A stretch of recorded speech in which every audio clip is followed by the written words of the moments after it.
Cześć, z tej strony Tomek. Dawno nie nagrywałem żadnych vlogów, ale jest temat, więc uznałem, że coś może nagram. Tyle teraz jest tego hejtu w internecie w związku z downgrade'em Wiedźmina Trójki, czyli tym, że gra jakby zrobiła się brzydsza z czasem, ostatnimi czasy. I jakoś nikt nie próbuje tej sytuacji wyjaśnić. Ja co prawda żadnego doświadczenia w game devie nie mam, pracy w game devie, ale uznałem, że nikt tego nie próbuje wyjaśnić, ktoś musi spróbować, więc ja spróbuję. Żeby nie było, że bredzę tylko, to skonsultowałem się z człowiekiem, który w game devie pracuje, żeby się zorientować, czy to, co mówię, ma jakikolwiek sens. Zweryfikowałem swoje tezy, więc powinno być w miarę mądrze. Przygotujcie się na ścianę słów. A zatem Wiedźmin 3 w tej chwili gorzej wygląda niż wyglądał w materiałach reklamowych sprzed prawie roku. Wtedy wyglądał tak, a teraz wygląda tak. To znaczy tak. Jako że nadal jesteśmy przed premierą, wszelkie oskarżenia o oszukiwanie odbiorców można sobie wsadzić w tyłek, bo przecież nowe materiały pokazują prawdziwą grę i robią to jeszcze zanim rzecz trafiła do sklepów. Jeżeli ktoś się oszukuje, że na pewno to tylko konsolowe wersje i na PC-cie będzie jak na trailerach sprzed roku, niech przestanie. Pretensje będzie mógł mieć jedynie do samego siebie. Oczywiście na konsolach będzie wyglądać inaczej niż na PC-tach, ale nikt nie będzie promował swojego tytułu, pokazując wersję mniej imponującą wizualnie. No dobra, to o co chodzi z tym downgrade'em?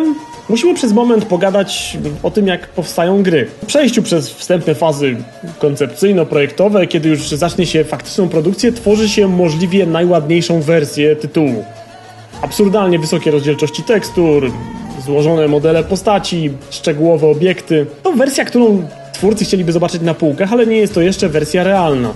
Tak naprawdę w procesie tworzenia nie ma pewności, kiedy gra będzie gotowa. Może produkcja przeciągnie się tyle, że na rynku będzie już powszechnie dostępny sprzęt, który sobie z tym poradzi. Pewno nie, ale lepiej zacząć od wysokiej jakości, bo zawsze można ze wszystkim zjechać w dół.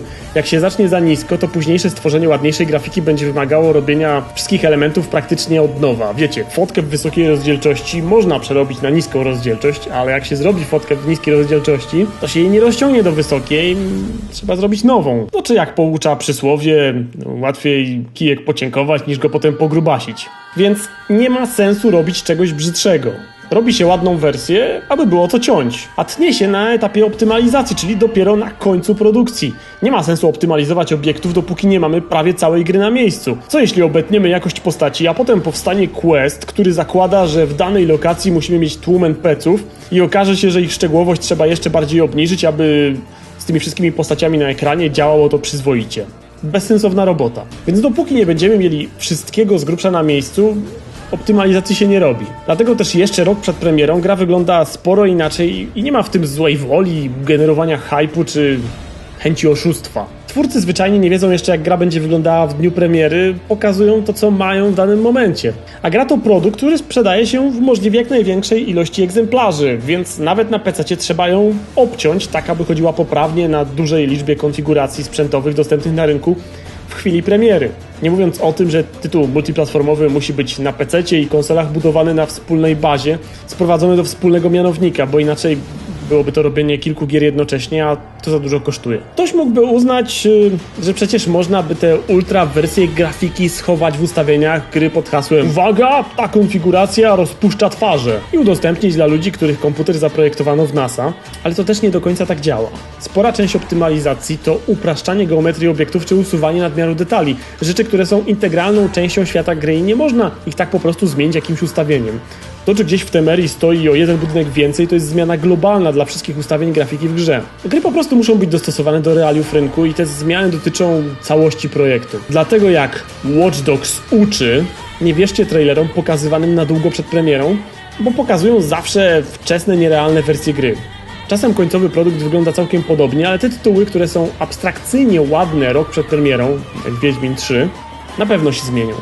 I to nie jest jakaś zła wola, nie ma co pluć jadem zaraz. Po prostu wczesne zajawki traktujcie ze zdrową dawką sceptycyzmu, a prawdziwego wyglądu gry szukajcie w materiałach pokazywanych na krótko przed premierą.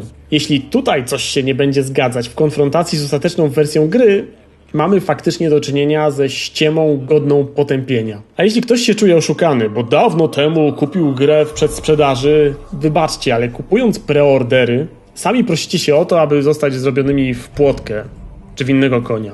Przedpremierowo kasę można wydawać na małe gierki, które finansują z tego swoją produkcję i bez tego nie powstaną, a tytuły wysokobudżetowe nie potrzebują naszych pieniędzy przed premierą. To jedynie odbieranie sobie możliwości wycofania się z decyzji zakupowej, zanim pojawią się recenzje.